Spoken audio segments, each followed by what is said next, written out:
Fry হয়ে গেছে, brown colour ধরে আসছে। এবার চিকেনটা আমি তুলে নেব।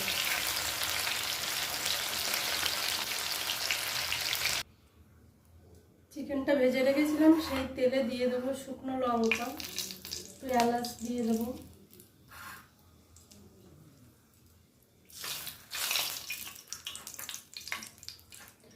কুচনো পেঁয়াজ দিয়ে দিলাম,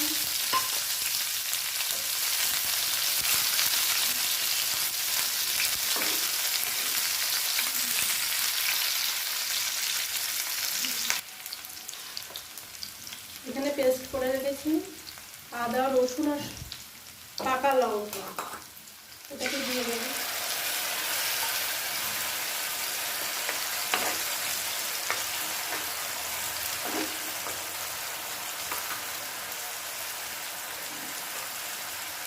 হলুদ গুঁড়ো দিয়ে দিলাম,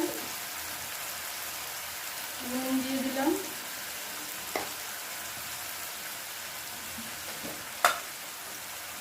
স্বাদ মতো চিনি,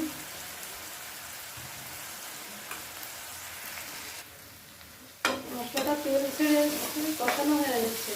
এবার দিয়ে দেবো ধনে গুঁড়ো আর লঙ্কা গুঁড়ো একসাথে।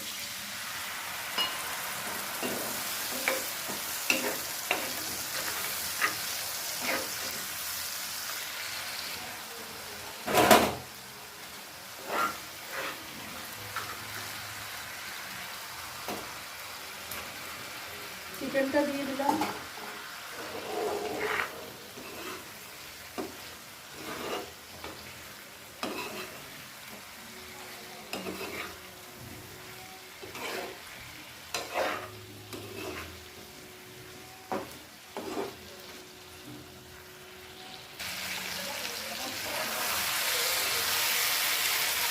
চিকেনটা আমার কষানো হয়ে গেছে।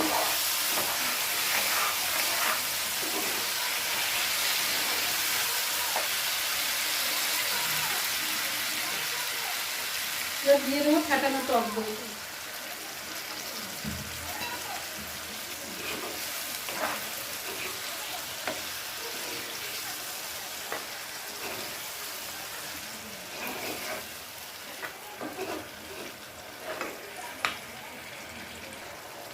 হয়ে গেছে আমার দুর্দান্ত স্বাদের দই চিকেন কারি।